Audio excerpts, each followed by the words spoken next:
l'avenir de la Syrie dépend uniquement de la volonté de son peuple.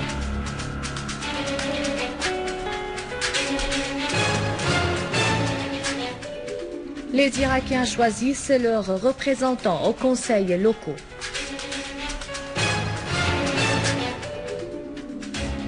Maduro promet de suivre la voie tracée par le président Chavez.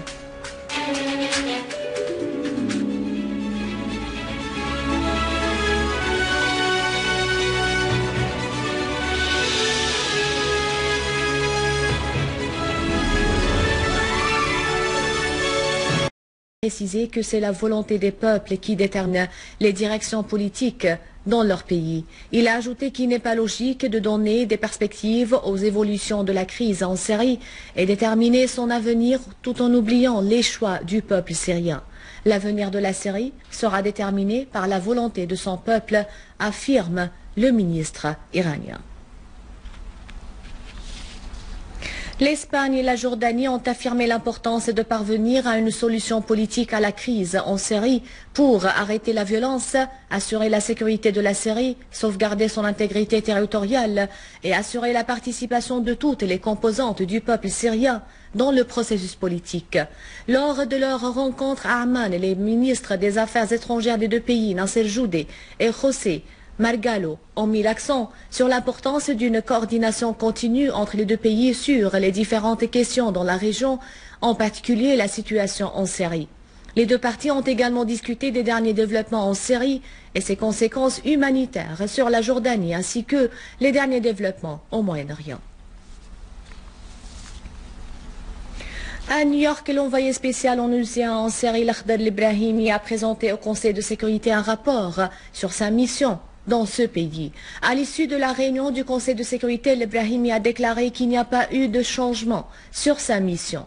Il s'est dit satisfait du sérieux de l'écoute des membres du Conseil mettant en garde contre la gravité de la situation en Syrie qui vit la plus dangereuse crise dans le monde contemporain. L'Ibrahimi a également démenti les rumeurs circulées concernant sa démission parce qu'il se sentait déçu des positions de la Ligue arabe et de l'échec du Conseil de sécurité à trouver une solution à la crise en Syrie. Il a souligné qu'il n'a pas démissionné mais examine cette possibilité quotidiennement. Des observateurs ayant assisté à la réunion à huis clos du Conseil de sécurité hier ont précisé que la raison de la distance prise par l'Ibrahimi vis-à-vis de la Ligue arabe est la décision prise au cours du dernier sommet du mois dernier de reconnaître l'opposition syrienne. Cette décision limite son rôle d'intermédiaire commun représentant les Nations Unies et la Ligue arabe. Des diplomates ont confirmé que l'Ibrahimi espère changer le nom de sa mission de médiateur pour la paix en Syrie pour devenir l'émissaire de l'ONU sans aucun lien officiel avec laquelle la Ligue arabe.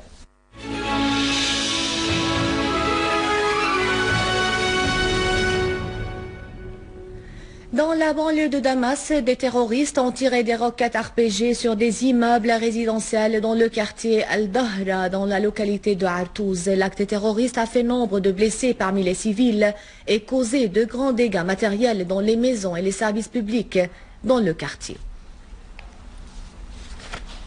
Restons dans la banlieue de Damas où des unités de l'armée arabe syrienne ont liquidé nombre de terroristes qui commettaient des actes de pillage et terrorisaient les habitants dans la localité de Babila, y compris un terroriste de nationalité irakienne.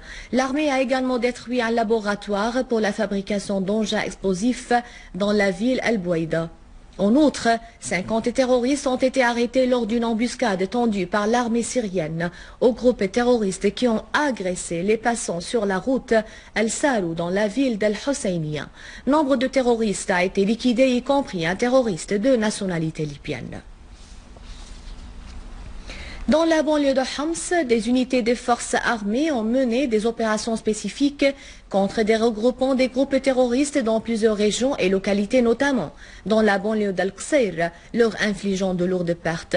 Les unités de l'armée ont par ailleurs ciblé les regroupements des terroristes à Restan, détruisant leurs véhicules et leur matériel et liquidant nombre de terroristes, dont Abdurrahman el-Youssef, Qusay et Anas Atlas. Toujours à Homs, une unité de l'armée a détruit un véhicule des groupes terroristes doté d'une mitrailleuse lourde, liquidant les terroristes à bord à Dar el-Kabira. Et dans la banlieue de Idlib, des unités de l'armée arabe syrienne ont visé des regroupements des terroristes à Bennesh, détruisant leur matériel. Des unités de l'armée ont tué nombre de terroristes et détruit leurs voitures dotées de mitrailleuses lourdes. Et à Alep, 2 enfants ont été blessés par un obus de mortier tiré par des terroristes dans le quartier Al-Jamili à proximité d'un club sportif. L'obus tiré par les terroristes a également causé des dégâts matériels à l'endroit. À Deir ez-Zor, les unités des forces armées ont détruit des véhicules dotés de mitrailleuses et des véhicules blindés avec les terroristes à bord sur le rond-point Al-Halabia et Jisr As-Siyasa. À Al-Hasake, les habitants du village As-Soukaria ont fait face à une tentative des groupes terroristes qui avaient agressé leur village, faisant nombre de tués et de blessés parmi eux. Le Comité populaire palestinien pour la défense de la Syrie a organisé dans la localité de Kfar Na'mi, près de Ramallah, en Cisjordanie, un meeting de solidarité avec le peuple arabe syrien, son armée et sa direction face à l'agression qui vise la Syrie et l'ensemble de la nation arabe. À ce meeting organisé sous le slogan « Fidélité à la Syrie arabe et à la résistance », ont pris part des délégations populaires de Jérusalem al-Quds, de la Cisjordanie, des territoires occupés en 1948 et du Golan syrien occupé. Les orateurs dans ce meeting ont affirmé que le peuple palestinien se solidarise avec la Syrie qui a toujours soutenu la cause palestinienne, saluant l'armée arabe syrienne, le président Bachar al-Assad et tous les Syriens. Ils ont insisté sur l'importance de l'unité pour affronter cette agression, de la coopération et du dialogue dans l'intérêt de la Syrie.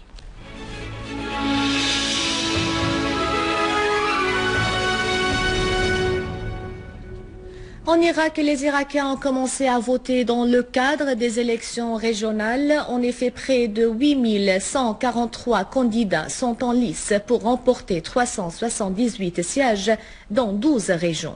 Le gouvernement a décidé de reporter les élections dans les gouvernorats d'Al-Anbar et de Ninive pour une période n'excédant pas 6 mois en raison de circonstances sécuritaires. Dans le but de perturber les élections, des terroristes ont fait exploser 2 engins près d'un bureau de vote dans la région Al-Latifia, au sud du pays, ce qui a fait plusieurs blessés. Les terroristes ont également visé les centres de Moussaïab et Tikrit sans faire de victimes. D'autre part, les forces de sécurité irakiennes ont lancé le plan dit à 3 axes qui a abouti à l'arrestation de 21 recherchés, dont 7 présumés d'Al-Qaïda. Le président vénézuélien élu Nicolás Maduro a prêté serment constitutionnel comme président du pays, succédant au président défunt Hugo Chavez. Dans son discours, Maduro a promis de poursuivre la méthode du président Hugo Chavez, de continuer la révolution et de lutter contre la pauvreté, appelant les dirigeants de l'opposition à ouvrir un dialogue pour un avenir juste pour tous. Ont assisté à la cérémonie d'inauguration des milliers de partisans du nouveau président et certains nombres de chefs d'État, y compris le président iranien Mahmoud Ahmadinejad et le président cubain Raúl Castro et bolivien Evo Morales. Un rappel des titres. Téhéran, l'avenir de la Syrie dépend uniquement de la volonté de son peuple.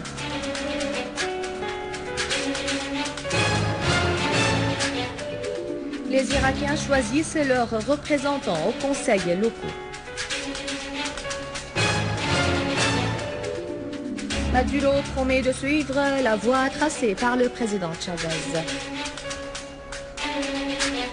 C'est la fin du journal. Veuillez visiter le site internet syriaonline.sy pour revoir ce journal et davantage d'informations. Merci de votre fidélité. Bon après-midi et vive la Syrie.